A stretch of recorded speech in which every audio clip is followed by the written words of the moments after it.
बिस्मिल्लाहिर्रहमानिर्रहीम। अस्सलाम वालेकुम। आज का जो मेरा टॉपिक है जो हम डिस्कस करने वाले हैं वो है domain and range of a function.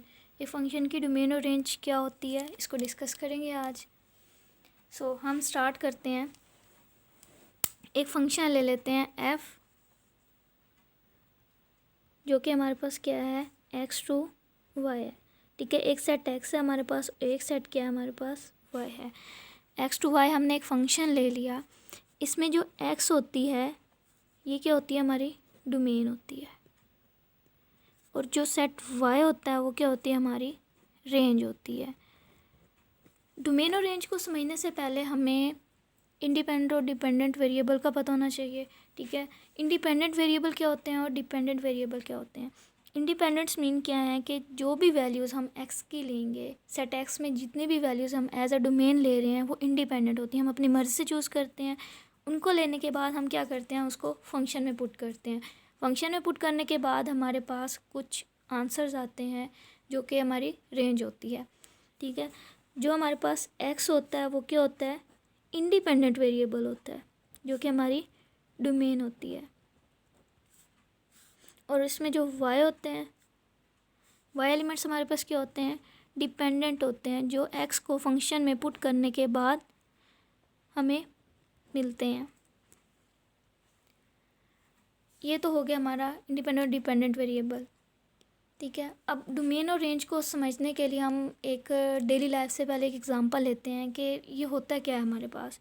For example हमने एक चाय का कप बनाना है। ठीक है, अ कप ऑफ टी हमें चाहिए, तो उसके लिए हम क्या करेंगे, सबसे पहले मिल्क लेंगे, केटल लेंगे, टी पैक लेंगे, शुगर लेंगे। ठीक है, डिफरेंट चीज़ें हम एज अ डोमेन लेते हैं। डोमेन लेने के बाद हम क्या करते हैं, उसको एक प्रोसेस से गुजारते हैं। प्रोसेसिंग हमारी क्या होगी, हम इन सबको एक केटल में डाल के उबाल लेंगे। उबालने के बाद क्या हो जाएगा, हमारे पास चाय का कप रेडी हो जाएगा।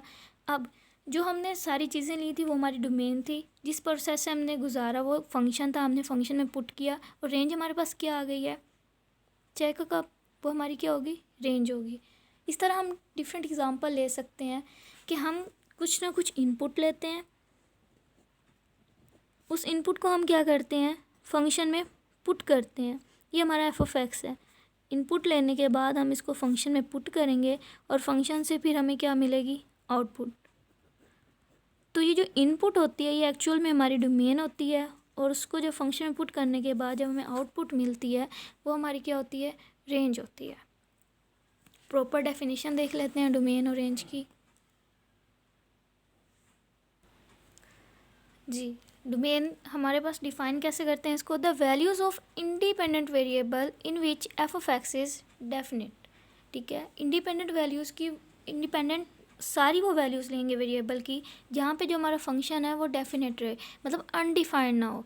जब तक हम डोमेन में वो सारी वैल्यूज़ ले सकते हैं जहाँ तक हमारा जो फंक्शन है वो डिफाइंड रहता है। हाँ वो, लेकिन जिन वैल्यूज़ पे हमारा फंक्शन जो है वो अनडिफाइंड हो जाता है वो हमारे डोमेन का पार्ट नहीं होते हैं। आज इंशाल्लाह से मैंने 2 केस डिस्कस करने हैं, और इंशाल्लाह बाकी के जो केसेस हैं वो नेक्स्ट वीडियो में डिस्कस करेंगे। केस 1 हम ले लेते हैं लीनियर फंक्शंस। लीनियर फंक्शंस क्या होते हैं, ऐसी पॉलिनोमियल्स जिसमें वेरिएबल की मैक्सिमम पावर जो है वो 1 हो। ठीक है, हम कोई सा भी फंक्शन ले लेते हैं, एग्जांपल डिस्कस कर लेते हैं। इसमें हमने एफ ऑफ एक्स को ले लिया है 5x + 4। ये हमारे पास एक लीनियर फंक्शन है। एक्स की जो मैक्सिमम पावर है वो हमारे पास क्या है, 1 है। ठीक है, अब ये एक ऐसा फंक्शन है जिसमें आई थिंक सो हम रियल नंबर्स की तमाम वैल्यूज़ पुट कर दें तो ये फंक्शन जो है वो डेफिनेट रहेगा, अनडिफाइंड नहीं होगा। ठीक है, ये क्या होता है, इसमें रियल नंबर्स हमारे पास क्या होते हैं, हमें पता है कि रियल नंबर्स जो होते हैं वो हमारे पास रेशनल और इरेशनल का क्या होते हैं, यूनियन होते हैं। इसमें रेशनल और इरेशनल तमाम नंबर्स आ जाते हैं। ठीक है, हम रियल नंबर से कोई भी नंबर इसमें पुट करें इस फंक्शन में तो ये हमारे पास क्या रहेगा, डिफाइंड रहेगा। इसका मतलब इसकी डोमेन हमारे पास क्या हो जाएगी, ऑल रियल नंबर। कोई सा भी आप नंबर रियल नंबर से पुट करेंगे तो ये हमारे पास डिफाइंड रहेगा। ठीक है, हम एक और एग्जांपल देख लेते हैं, एग्जांपल 2 ले लेते हैं। इसमें हम जो एफ ऑफ एक्स है वो ले लेते हैं 3/2 x + 4/3। मैंने क्या किया, अब फंक्शन को फ्रैक्शनल फॉर्म में ले लिया, लेकिन x की तो मैक्सिमम पावर 1 है, हमारे पास ये लीनियर फंक्शन है। तो कोई भी किसी भी किस्म का लीनियर फंक्शन हो तो उसके लिए जो हमारी डोमेन है वो क्या रहेगी, ऑल रियल नंबर्स रहेगी। ये तो था हमारा केस 1। अब केस 2 डिस्कस कर लेते हैं। केस 1 में क्या है कि for all linear function domain will be all real number. इसके बाद हम रेंज को डिस्कस करेंगे, पहले डोमेन को डिस्कस कर लेते हैं। अब सेकंड केस क्या है हमारे पास, केस 2 में हम ले लेते हैं कि हमारे पास जो पॉलिनोमियल है हमारी, वो क्या है कि कांस्टेंट ओवर लीनियर की फॉर्म में है। इस सिचुएशन में हमारी डोमेन क्या होगी, इस सिचुएशन में क्या होगा कि हमने इस चीज़ का ख्याल रखना है कि हमारा जो फंक्शन है वो डेफिनेट रहे, अनडिफाइंड ना हो। तो इसके हम कुछ एग्जांपल डिस्कस कर लेते हैं। सबसे पहले हम देख लेते हैं एग्जांपल नंबर 1। एक सिंपल सी एग्जांपल ले लेते हैं। If f of x is equal to 1 और x।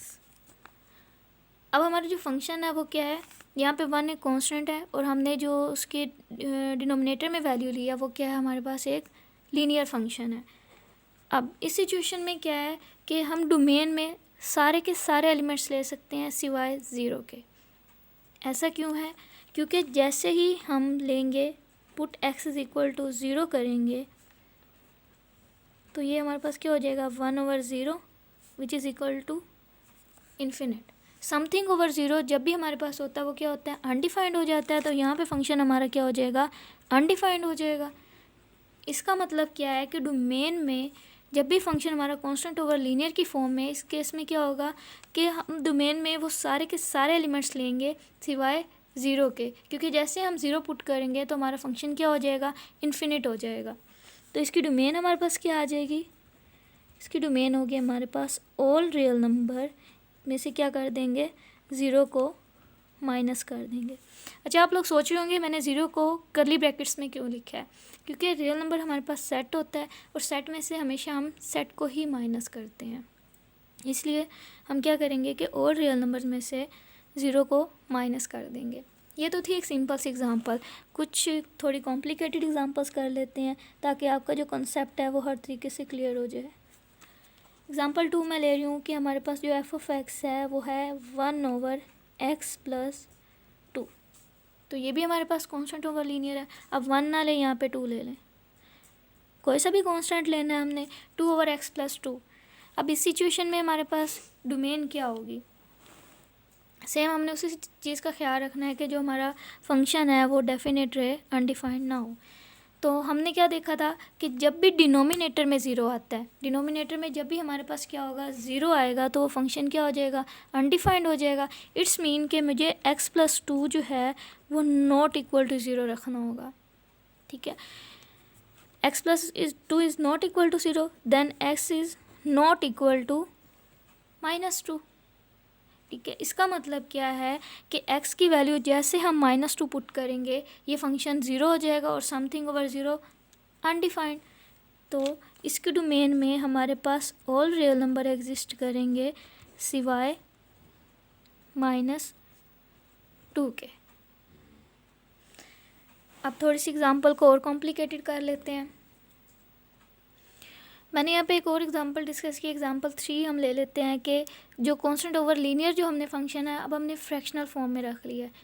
चाहे हमारे पास फ्रैक्शनल फॉर्म में आए, सिंपल फॉर्म में आए, कुछ भी है, हमें तो ख्याल इस चीज़ का रखना है कि जो हमारा डिनोमिनेटर है वो 0 ना हो। क्योंकि न्यूमिनेटर में भी हमने लास्ट में डिस्कस किया है कि न्यूमिनेटर में जब कोई लीनियर फंक्शन होता है तो हमारे पास और रियल नंबर डोमेन होती है। अब यहाँ पे तो न्यूमिनेटर में तो बिल्कुल है ही कॉन्स्टेंट फंक्शन, तो हमें तो इसमें तो कुछ पुटिंग ही नहीं होगा। मसला कहाँ पे आ रहा है, यहाँ पे, क्योंकि यहाँ पे हमारे पास x है, वेरिएबल है, वेरिएबल की हम कोई सी भी वैल्यू ले सकते हैं। तो अब ख्याल उसी चीज़ का रखना है कि हमारा जो डिनोमिनेटर है वो 0 के बराबर नहीं होना चाहिए।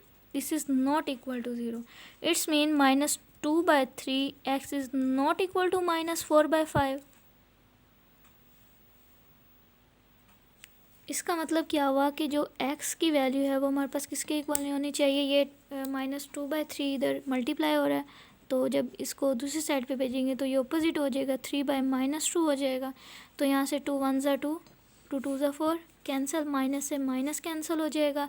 तो अब x जो है वो नॉट इक्वल टू क्या हो जाएगा, 3 2 6, 6/5। मतलब क्या है कि जब भी हम x की वैल्यू 6/5 फंक्शन में पुट करेंगे तो फंक्शन हमारे पास क्या हो जाएगा, अनडिफाइंड। इट्स मीन कि डोमेन इसमें क्या होगी, डोमेन में ऑल रियल नंबर आ सकते हैं सिवाय 6/5 के। इस चीज़ का आपने ख्याल रखना है कि मोस्टली स्टूडेंट यहाँ पे मिस्टेक कर जाते हैं। वो डोमेन उनको पता तो होता है कि ये हमने इस तरह लिखना है, लेकिन जो वो एलिमेंट होता है उसको वो सेट की फॉर्म में नहीं लिखते हैं। तो इस चीज़ का आपने ख्याल रखना है और इसको सेट की फॉर्म में ही लिखना है। तो ये थी हमारी डोमेन। मुझे उम्मीद है कि आपको समझ आ गया होगा कॉन्सेप्ट। अगर फिर मज़ीद भी आपको कोई कन्फ्यूजन है डोमेन के अबाउट तो आप मुझे कमेंट करके बता सकते हैं, इंशाल्लाह आपको उसका आंसर ज़रूर मिलेगा। नेक्स्ट हम डिस्कस कर लेते हैं रेंज को। पहले रेंज की प्रॉपर डेफिनेशन राइट कर लेते हैं। रेंज के अबाउट हमने अभी डिस्कस किया है कि रेंज हमारे पास क्या होते हैं, डिपेंडेंट वेरिएबल होते हैं, ठीक है, जो हमें डोमेन में वैल्यूज़ को पुट करने के बाद मिलते हैं। तो इसकी प्रॉपर डेफिनेशन क्या हो गया हमारे पास, the values of dependent variable which are obtain by applying the function is called range of the function. कि वो तमाम डिपेंडेंट वेरिएबल जो कि हमें ऑब्टेन होते हैं, जो कि हम फंक्शन में इंडिपेंडेंट वेरिएबल्स की जो वैल्यूज़ होती हैं उनको पुट करते हैं, तो उसके बाद जो वैल्यूज़ ऑफ डिपेंडेंट वेरिएबल हमारे पास आती हैं which are obtain by applying the function, function को अप्लाई करने के बाद is called range of the function. हमने जिस तरह डोमेन के 2 केसेस डिस्कस किए हैं, रेंज के ही बस 2 ही केसेस आज डिस्कस करेंगे इंशाल्लाह, बाकी केसेस नेक्स्ट वीडियो में डिस्कस करेंगे। तो केस 1 हमारे पास क्या है, केस 1 में हमने डिस्कस किया था कि हमारे पास क्या है, लीनियर फंक्शंस। लीनियर फंक्शंस है हमारे पास। तो लीनियर फंक्शन में जो डोमेन होती है वो हमारी ऑल रियल नंबर होती है। फंक्शन हमने लिया था, कोई भी ले लें अपने से, 5x + 2। तो ये हमारे पास लीनियर फंक्शन है। लीनियर फंक्शन में हम कोई सी भी वैल्यू पुट कर सकते हैं। डोमेन में हमने भी डिस्कस किया है ऑल रियल नंबर्स होते हैं। सिमिलरली जो इसकी रेंज होगी, रेंज भी क्या होगी, ऑल रियल नंबर, क्योंकि हम इसमें ऑल रियल नंबर्स को पुट कर सकते हैं। और हर वेरिएबल के लिए जो हम पुट करेंगे इंडिपेंडेंट वेरिएबल की वैल्यू, तो हमें कोई ना कोई उसकी y की वैल्यू मिलेगी। y = f(x) होता है ना हमारे पास, तो y डिपेंडेंट वेरिएबल है। तो फंक्शन में पुट करने के बाद x की वैल्यूज़ हमें डिफरेंट y की वैल्यूज़ मिलेंगी, तो वो भी तमाम की तमाम रियल नंबर्स होंगे। उसके बाद हमने एक सेकंड केस डिस्कस किया है कि अगर हमारे पास जो p(x) है वो कांस्टेंट ओवर लीनियर की फॉर्म में हो। केस 2 हमने भी डिस्कस किया है, अगर हमारा जो p(x) है वो है कांस्टेंट ओवर लीनियर की फॉर्म में।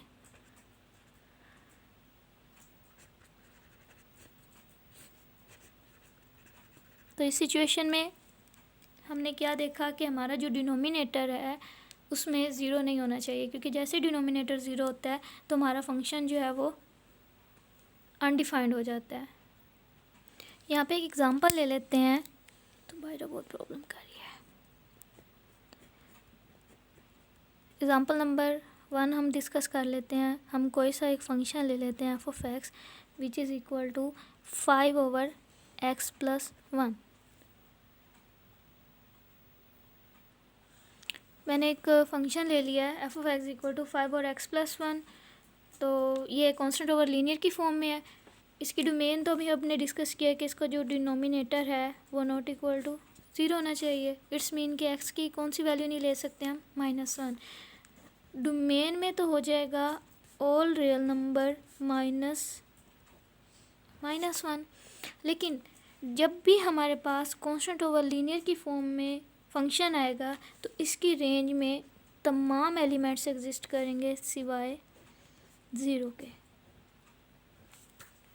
ठीक है, मतलब रेंज आपने हमेशा क्या लेनी है, जब भी कांस्टेंट ओवर लीनियर की फॉर्म में होगी तो रेंज में तमाम के तमाम एलिमेंट्स रियल नंबर के आएंगे सिवाय 0 के। आपने हमेशा रेंज यही लेनी है, चाहे फंक्शन कुछ भी दिया हो।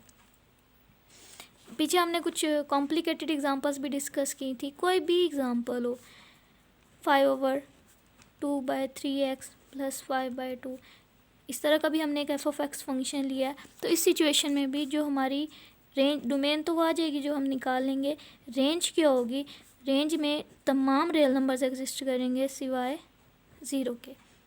ठीक है, रेंज हमेशा यही रहेगी।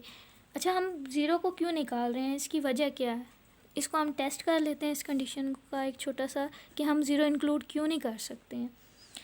अगर हम क्या कर रहे हैं, इफ़ इंक्लूड ज़ीरो, अगर हम ज़ीरो को रेंज में इंक्लूड करें तो क्या होगा, देन मैं वही वाला फंक्शन ले लेती हूँ 5 और x + 1। अगर इसकी रेंज मेरे पास क्या आ जाए, ज़ीरो आ जाए, it's mean 5 is equal to 0 into x + 1, then 5 is equal to 0, which is never possible. It's mean कि रेंज में हमारे पास तमाम रियल नंबर एग्जिस्ट करेंगे सिवाय ज़ीरो के। तो ये थे हमारे 2 केसेस। आई होप सो आपको ये समझ आ गए होंगे। मज़ीद अगर कोई भी किसी किस्म की भी कन्फ्यूजन है तो आप मुझे कमेंट बॉक्स में बता सकते हैं। मिलते हैं नेक्स्ट वीडियो में, तब तक के लिए अल्लाह हाफ़िज़।